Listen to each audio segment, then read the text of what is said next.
Hey, what's up, guys and girls? What's up? How you doing? Good evening. It's Tuesday night, about 7:10. We're going to be going over the Thursday night football game. Washington, or not the Washington football team, but we got an NFC East matchup. New York Giants at the Philadelphia Eagles. I'm recording this on Tuesday night because I'm going to be busy tomorrow night recording the rest of my start sits for the rest of Sunday and the Monday night games. So we're kind of in a pinch this weekend, so I kind of get this out of the way. But we're talking Giants, we're talking Eagles. We're going to look at some practice reports. We're going to look at some start-sit charts. If you're new to the fantasyfellowship.com, that's what I'm doing the screen share on. I do my weekly start-sit charts every week. So we're going to take a look at this. I do have a link to the practice reports here, so we're going to hop right into that actually right away. That's probably the most important stuff. So we're going to go ahead and we're just going to start with Philadelphia because they are dinged up. So if you haven't heard, Zach Ertz out 3 to 4 weeks. Not practicing, nothing. He's got, I think it's the high ankle sprain variety. So they have a bye week in there. I think it might be week 9. So he's going to be, 4 weeks probably on the shelf. No one else really for fantasy here is out. Besides Miles Sanders. Miles Sanders is going to be out with at least a week or two. He might be back next week. Who knows? But it's probably at least just this week for sure. We'll see his practice for participation next weekend. But he's out with the knee injury. So if you missed my waiver wire show, you can check that out after this one. But we did talk about Boston Scott. I think he's a good, 8 to 10 point floor in PPR leagues. You can plug him in as your RB2 and see what happens. The Giants aren't the best against we're going to kind of look at those numbers. But the Giants do allow some running back points. But just looking at the rest of the practice reports here for the Eagles, it looks like Deshaun Jackson's going to play. He logged a limited today with the hamstring injury. Alshon Jeffrey, he might be questionable this weekend. He's got the foot injury. He got limited practice in. So maybe the Eagles are getting healthier here at the receiver position. We know Ertz and Goddard probably aren't going to be playing in this one. So we're going to have to rely on Travis Fulgham, Deshaun Jackson, Alshon Jeffrey, Greg Ward, maybe Richard Rodgers. So the rest of the offense, that's kind of all the pieces there. Looks like a couple names on defense here, but really no one else is ruled out besides Ertz and Miles Sanders. Looking at the Giants side of the ball real quick before we get any farther here. The Giants are relatively healthy. No one really crazy that's going to be out. It looks like CJ Board, he got a concussion last weekend, so they're probably without their third or fourth receiver. And then we did see Darius Slayton here, questionable with the foot. He got a limited in today, so I'm assuming Darius Slayton's going to play. I don't know what the Deion Lewis injury was, but overall the Giants much healthier than the Philadelphia Eagles right now. So we like that. Now back to the start-sit charts. We're going to be looking at the first thing that I want to look at and get out of the way is these fantasy points allowed to the quarterbacks and I guess to the rest of the position. So the Giants, we got a couple red matchups and we got a few green matchups. So the Giants are actually pretty solid against the quarterback in a 4-point standard passing league. They're allowing less than 15 points to the quarterback. And then I guess the other really good area of this defense is the tight end. They're only allowing about 9 PPR points to the tight end. And if you're wondering where I get these stats from, there's a website called FF Today. So FF Today. And if you just hit the stats column and you're going to roll down a little bit and you're going to see here it says fantasy and it's got all these fantasy points allowed here. So if you just click on the quarterbacks and then they do have a couple of filters here. I just filter by ESPN because I know that that's 4-point passing touchdowns, which is what I play the most. And then I like to just kind of filter it one more time here and just go negative or the lowest to highest. So you see the Giants here they're allowing the 6th fewest points to the quarterback, about 14.7 points per game here. And the Eagles, they are kind of down here at 21, allowing almost 20 points to the quarterback rooms here. So if you're interested in starting Carson Wentz, I don't think I'm going to recommend Carson Wentz in a 1-quarterback league. That's where I have him here as a quarterback 2. I have both quarterbacks as quarterback 2 in this one. So this is probably not a game I'm trying to attack for fantasy. I kind of want to stay away from both of these squads. But if we just kind of – and then if you click into the Giants versus quarterback, it's going to show you all the data that we have against them already. So they played Roethlisberger, Trubisky, Nick Mullins, Jared Goff, Dak Prescott, Andy Dalton, and Kyle Allen. So the most points that anyone's gotten against them has been Ben Roethlisberger week 1. He threw 3 touchdowns, a little over 200 yards. So that's kind of the high end here. You don't really see a huge boomer, so it's not like we're expecting Carson Wentz to come out and throw 3 or 4 touchdowns. I would imagine if you remove Roethlisberger's numbers, you're probably looking at this 13 to 16-point floor. Prescott and Andy Dalton were kind of limited in this game against the Giants, so don't really read too much from that game.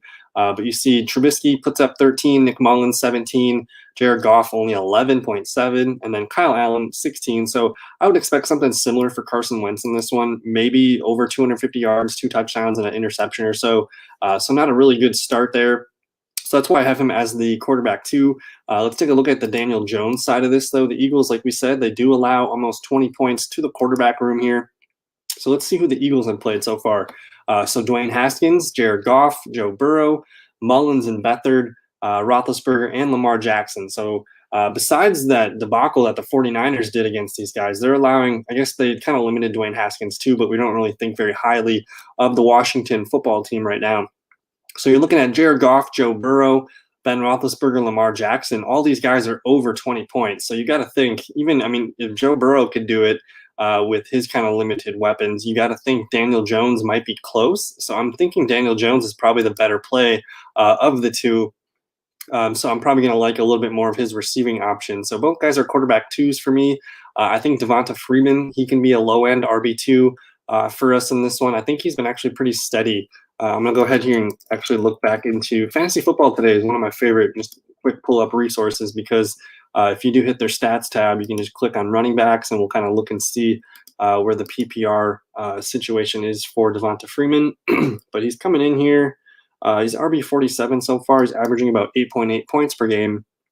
But just in the last couple of weeks, we can kind of throw out week 3. That was his first game with the team, but 11 carries, 17, 18. So he's getting the volume that you want to see here. The targets are going down, but somewhere in the range of 2 to 4 targets, 2 to 4 catches is probably likely. So he had a really rough game against Washington, only 6.7 points. I want to just check and see. So with this, we're going to check and see. Here, I'm going to hit back on that. So we're going to click on the running backs, and we're going to see how the Giants and the Eagles perform against running back so far this year. So again, we're just going to kind of filter low to high. So you're looking at the Washington football team and the Giants. So both these teams, the Giants coming in here at about 26 fantasy points per game. They're ranking 24th.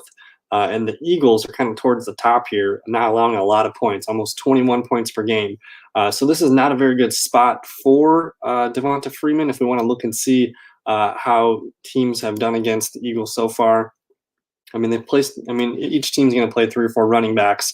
So the starters against the Eagles, you see a 14.9. Peyton Barber, he got 2 touchdowns that week. Darrell Henderson ran for 81 and a touchdown. He got 20 points here. It looks like Jerick McKinnon ran for 54 and a touchdown, caught 7 for 43. James Conner, 44 and a touchdown, caught 3 for 19. And then last weekend, they kind of just limited all the Ravens guys here. So you do see some games here, 1, 2, 3, 4 games that are useful. You get a couple 8.5s here against Cincinnati. So I'm kind of open to that. Maybe at least being an 8-point floor for Devonta Freeman. I'm not super excited to get him in there, but if you're in a pinch, RB2 flex PPR league, I can see that. So back to the kind of start sits or the fantasy points allowed here. You're looking at all the green matchups. These are the ones that you kind of want to target. So we kind of talked about the Giants allowing 26 fantasy points to the running back. I kind of want to see who they are allowing their big games to. Where's NYG? So in PPR, they've allowed 1, 2, 3, 4, 5, 6, 7. They've allowed 7 different running backs to go over PPR double digits. And that's just in 6 games. So this is definitely a team you want to target. Some of the guys that they've allowed to do this, Benny Snell, David Montgomery, Jeff Wilson, Jerick McKinnon, Malcolm Brown, Darrell Henderson, Tony Pollard, or that's J.D. McKissick. And then Antonio Gibson was really close at 9.5. So if all the running backs here in the game, I'm actually probably going to move Boston Scott up to an RB2 now that I see these numbers.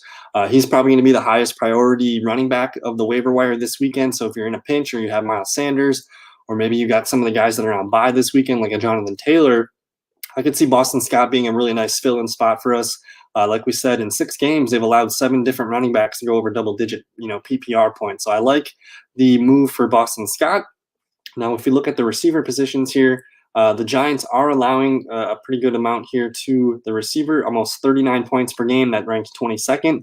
And actually, this should not say Washington. This should say Philadelphia. So the Eagles are allowing about 27.4. That's we kind of screwed that up. Let me see what the Eagles are allowing here. That should not say Washington. The Eagles to the wide receiver room, they are allowing, they're actually pretty decent against, no, they're actually bad against the receiver. So the Eagles are allowing 25. They're the 25th worst team against the pass here, about 40 fantasy points to the wide receiver room. So this is actually a really good spot start for all the receivers in this game. So we talked about Deshaun Jackson coming back. I think if you have Travis Fulgham, he's got to be a guy that's in your lineup, at least as a wide receiver 3 flex. He's got the chemistry down with Carson Wentz right now, and he's getting a lot of targets. Like we said, we don't really know who's going to be on him, whether that's Bradbury for the Giants or if they let Deshaun Jackson kind of take that. But I like the spot for Fulgham. He should be the leading target man in this one. And then Deshaun Jackson, he's basically just an emergency play. I could see you adding Deshaun and just putting him on the bench and just hope he gets healthy and kind of go from there. But if you're really in a pinch, you could whip out Deshaun Jackson and see what happens. And then on the Giants side of things, I think Darius Slayton, we're going to monitor that foot injury that he's got, but I'm assuming he's going to play. If you do have Darius Slayton, you can kind of leave him in as your wide receiver 3. He's proven to be pretty safe so far this year. He's kind of, big game, little game, but he's developing like an 8-point floor roughly. And then it's a pretty good matchup. So I think we're going to like Daniel Jones in his passing numbers at the end of this one. So all it takes is Darius. If you saw him last weekend, all it really takes is that one big play to make your week. So he caught the 40-yard touchdown or whatever it was. So Slayton's locked in as your wide receiver 3. I do have Evan Ingram as a tight end 1, just because the bar is so low for tight end 1s. He's going to continue to get at least 5 or 6 targets in this one. I want to see here the Eagles. Where are the Eagles against tight end? So the Eagles are not good against the tight end. They're allowing about almost 18.5 points to the tight end. If we look at where the Giants are actually pretty solid against the tight end. They're giving up the 6th fewest, only 9 points. So it's almost not it sucks that Ertz is going to be missing, but Ertz is missing a good matchup here, or a tough matchup here. So you don't have to worry about the tight end spot for the Eagles. But Evan Ingram should be in your lineups here. And then I do have Golden Tate here. I don't feel great about Golden Tate. He's an emergency play at best. But I'll be interested to see if Sterling Shepard takes the field. But I don't know. I'm probably gonna move Golden Tate down to the bench. He's looking like he's the 32-year-old receiver. So I would just bank on Daniel Jones. Maybe he makes another play or two with his legs. Devonta Freeman can make a couple plays in the passing game. Darius Slayton, he's got the potential to catch 2 or 3 touchdowns on a good day. And then Evan Ingram should be the guy that helps move the chains for the Giants. We're not relying on Deion Lewis, Sterling Shepard, or Caden Smith just yet, but if you want to take a stab at Sterling Shepard on the waiver wire tonight, he's going to be – I don't know if he's activated or if he's going to be back for this game, but I'm thinking he's back for Week 8. So he's a guy that I'm keeping my eye on. He's going to step right into the number 2 target role for Daniel Jones on a team that's not good. They're going to pass a lot. So it's not a great team, but he's going to get some volume down the stretch. And then on the Eagles side here, we kind of did talk about the Giants are very good against the tight end. If you're in an emergency pinch and you want to get an Eagles player in, Richard Rodgers could be the guy. Looks like we got a question here or a comment here. So you traded Antonio Gibson and Hollywood Brown for Gaskin and DJ Chark. Is that a good trade? So Antonio Gibson and Hollywood Brown. Both those guys, I like the talent of these guys. These are the guys that you sent away. But both those guys are pretty boom bust. So I'm assuming that this is a PPR league, and in a PPR league, Myles Gaskin, what he's been doing this season, I think his worst game's been 9 points. So you really feel safe with Myles Gaskin in there every week in a PPR league. He's catching passes, he's getting goal line carries. So I think you upgraded for sure at the running back position from Gibson to Gaskin, and then with Hollywood Brown going to Chark, I think Chark's the better receiver in this one, in this case as well. Hollywood Brown's kind of got more of a more of a popular name. He's the bigger name there of the group. But if you've had Hollywood Brown, and I know some of the other owners too, you're a little bit frustrated with the Baltimore passing offense. It really hasn't been consistent at all. We love the talent with Marquise Brown, but it just hasn't really been working out. Whereas I know DJ Chark's going to get fed his targets. I know DJ Chark's going to catch touchdowns. I think he's among the top 3 or 4 targeted players near the end zone. So I think you won this trade, man. Good job. And then you got another question here. Should I trade for Darren Waller, or is Jonnu Smith fine for the rest of the season? So if you do have Darren Waller, or you're trying to get Darren Waller, but you have Jonnu Smith, I think you're fine with Jonnu Smith. You're attaching yourself to Ryan Tannehill, one of the best. The Titans are surprisingly one of the best offenses in the NFL right now. They have been since the middle of last year. So I know Jonnu Smith has a little bit of an ankle injury this week. Do you have do you have a backup tight end in case Jonnu can't play this week? But as far as rest of the season, I think I'm totally cool with Jonnu Smith plugging in as my tight end 1. He's been pretty on fire all season. And I know he kind of, he bummed us out last week. But it might have to call. I mean, if the guy with Darren Waller is interested in trading Waller, you can maybe pair Jonnu Smith with somebody else to try to get Waller if that's interesting to him. But Jonnu Smith is still tight end 5 on the season in a PPR league, and he's played 5 games, which is far less than guys like Jimmy Graham, Dalton Schultz. He's played fewer games than all these guys. So Jonnu Smith averaging about 14.5 PPR points. Darren Waller is good, but you're not really getting that much more, about 15.1 points. The thing with Waller is he's probably just going to get a little bit more targets, a little bit more consistency, but he does have the occasional stinker every now and then. So I think I'm okay with hanging in with Waller. And but yeah, man, good job on the trade, Gaskin and DJ Chark. I think I like that move for you. You improved in both situations, so really well done. But thanks for the question too, by the way. Back to the Giants and the Eagles. Man, this game, I don't know how excited I am going to be to watch this game. But we talked about Richard Rodgers. We said that the Giants are pretty good against the tight end, only allowing about 9 points. So I have him as a question mark here. I don't think I'm going to recommend starting Richard Rodgers. I'd rather kind of just stay out of that game at tight end if I can. But we're probably going to be using Boston Scott, RB2 flex in a PPR league. Go ahead and whip out Travis Fulgham. If you're in a pinch and you say you have some of these receivers that are on bye, or maybe you're just, you're dinged up and you want to get a player in there like Deshaun Jackson, who should be available in most leagues. I think Deshaun Jackson could be a guy that makes a big player too in this one with Carson Wentz. I don't know if I trust either defense in this one. That's why I just have maybes in there. So if you're looking for defenses, I would, consider looking at my the waiver wire column to see some of the defense rankings that I have there.